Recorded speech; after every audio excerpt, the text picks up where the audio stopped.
Zdravje je postalo vrednota, zato z vsakim letom tematika prihaja bolj v ospredje. V stranki zares verjamemo, da je treba površno krpanje zdravstvenega sistema nadomestiti z jasnim vodenjem, ki ne bo podlegalo interesom zdaj enega, zdaj drugega lobija. V zdravstvu ni več mogoče delati reaktivno in broditi od kraha do kraha, temveč je treba delati z dolgoročno vizijo in jasnimi cilji.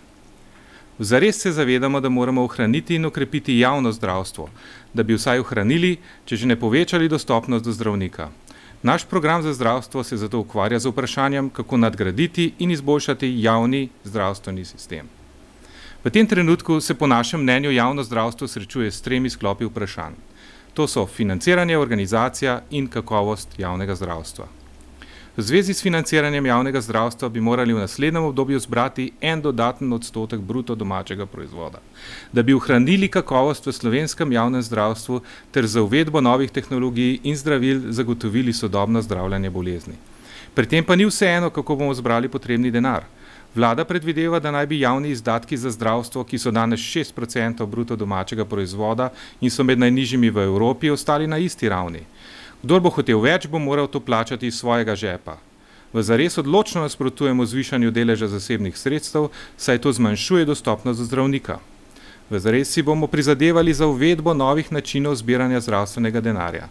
Trenutno prevladuje način pridobivanja sredstev s prispevki, torej odtegljaje od plač in za doplačili delodajalca. Glede na to, da vse manj ljudi živi od plače in vse več od kapitala, smo prišli v absurdno situacijo, kjer revni subvencionirajo bogate, zaposleni, ki dobivajo plače, plačujejo denar v zdravstveno blagajno, lastnik, ki pa živi od dobička, pa v blagajno ne prispeva ničesar. Javno zdravstvo pa uporabljata oba.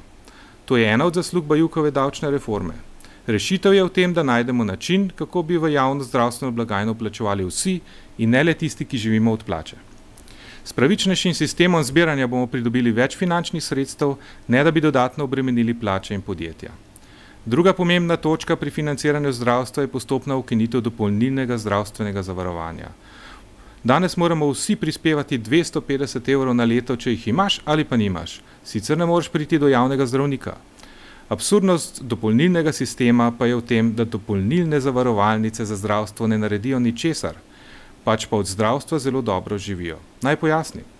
Dopolnilna zavarovalnica zbere denar, potem pa izplača bolnišnici ali zdravniku dogovorjeni odstotek opravljanja operacije ali pregleda. Pri tem zavarovalnica ne nosi nobene odgovornosti za dostopnost do zdravnika. Še več. Daljše kot so čakalne dobe, bolj dopolnilne zavarovalnice služijo. Zato je dopolnilnim zavarovalnicam v interesu, da je vaš dostop do zdravnika čim bolj omejen, da je čim manj zdravil na pozitivni listi in da se čim večji del zdravstva privatizira. Kako dobro živijo, pa pokaže dejstvo, da samo za lastne stroške pokurijo 60 milijonov evrov, na koncu leta pa beležijo še dobičke, konkretno Vzajemna letos 6 milijonov evrov. Zato zares predlagamo postopno ukinitev dopolnilnega zavarovanja, v prvi fazi pa njegov prenos na javno zdravstveno blagajno, da bo ves zbrani denar zares šel v javno zdravstvo. Naša druga točka zadeva organizacijo. Javne zdravstvene domove je treba ohraniti in jih nadgraditi v zdravstvene centre.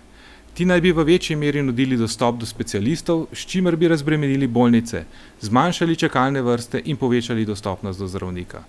Naš cilj je, da vsakdo z napotnico v roku 14 dni pride do prvega pregleda pri specialistu, ki ga nato uvrsti v enotno čakalno listo, glede na nujnost svojega primera. To bi omogočilo zgodnejše odkrivanje bolezni in učinkovitejše ter tudi cenejše zdravljenje.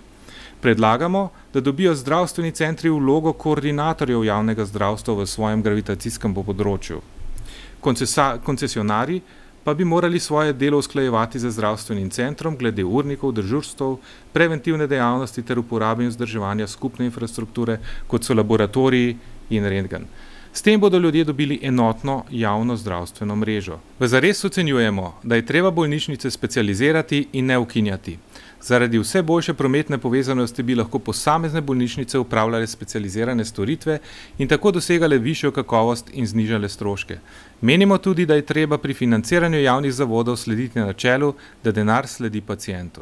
Naša tretja točka je kakovost. Informacije so pogoj za večjo konkurenco med javnimi bolnišnicami.